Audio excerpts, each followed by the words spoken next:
Good morning, good day, church day, Lord day. I'm Brother Cesar Capistrano. Muli na naman pong mag-share sa inyo ng Word of God. Ang ating pong topic sa araw na ito, magpapatuloy pa rin tayo sa pagkakasala.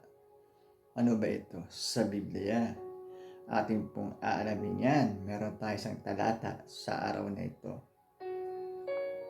Bago ko po basahin ang talata, tayo po ay manalangin muna. Diyos Ama na sa langit, makapangyarihan sa lahat, sambahin ang ngalan mo. Diyos Ama, maraming salamat po sa gabay, biyaya na pinagkakaloob niyo po sa amin sa bawat isa sa amin. Di po kami magsasawang magpasalamat, Diyos Ama.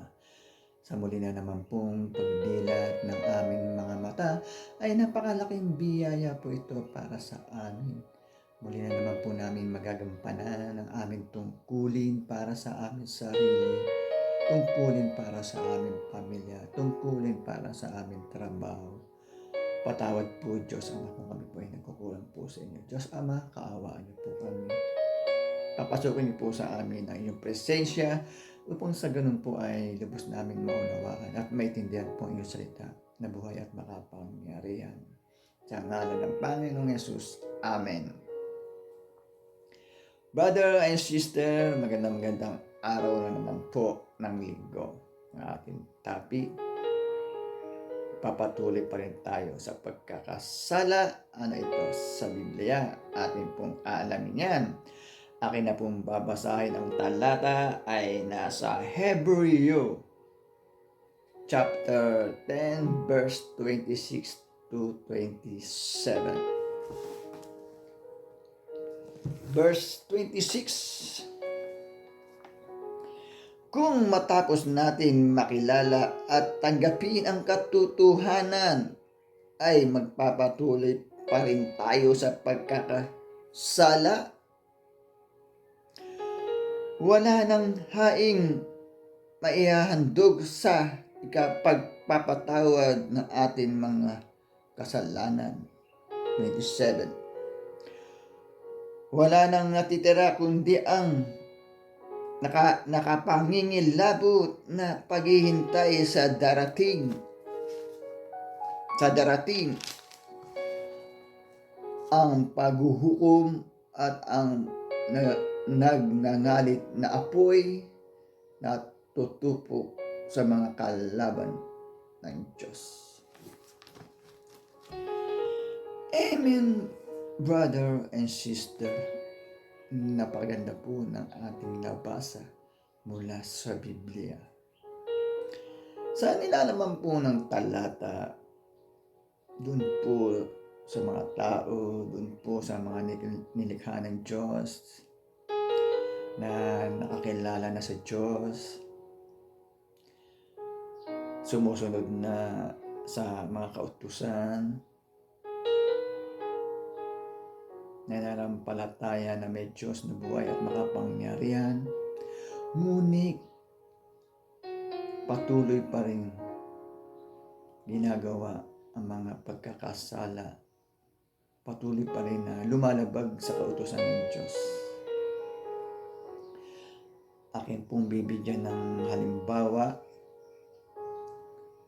Halimbawa po, isang magnanakaw.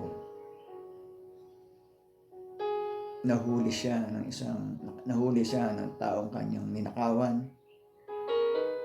Humingi po siya ng tawad sa kanyang pinagnakawan.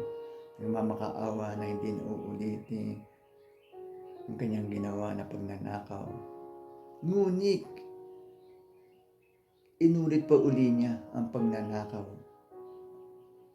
Paulit-ulit niyang ginagawa ang pagnanakaw.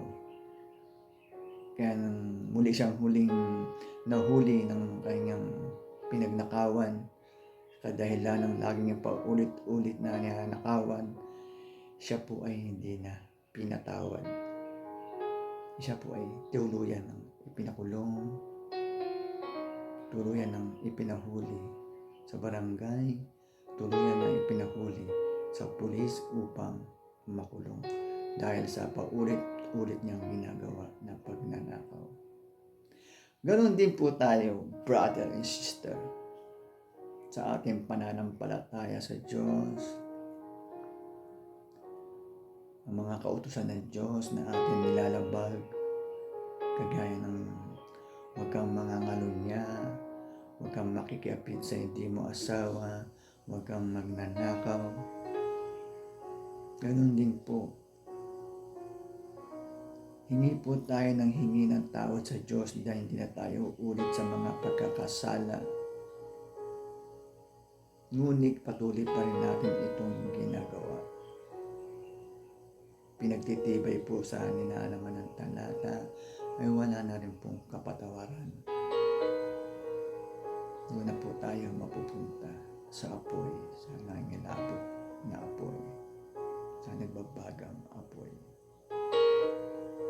Kaya po sana kung tayo po ay nakakilala na sa Diyos, ay huwag na po tayong lumabag sa kanyang mga kautusan. At huwag na po tayong paulit-ulit na gumagawa ng pagkakasala sa ating kapwa, pagkakasala sa Diyos, na hindi kalugod-lugod sa Diyos ang ating ginagawa. Tapos hingi po tayo na hingi ng tawad. Paulit-ulit naman po natin ginagawa, ay mawawala na rin po ang kapatawaran sa atin.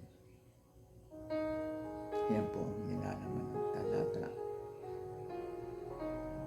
Kaya tayo po mga nakakilala sa Diyos, ay atin na pong iwasan, atin na pong pigilan ang paggawa ng hindi mabuti sa kapwa at sumunod sa utusan ng ating Diyos ang mga nasa langit, sumunod sa kautusan at aral ng ating Panginoong Jesucristo. Napakaganda po ng ating nabasa mula sa Biblia. Kaya po sana huwag po tayong manawa makinig every Sunday. Upang sa ganun po ay magkaroon po tayo ng kaalaman, gabay at control dito sa sanlibutan.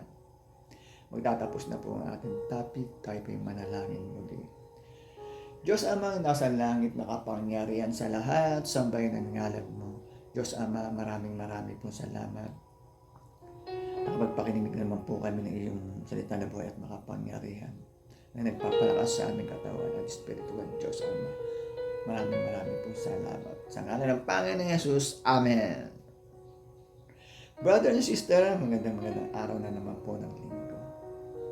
Maraming salamat po sa walang sawang pakikinig. Lagi po tayong mag-iingat at magdadasal. God bless to all.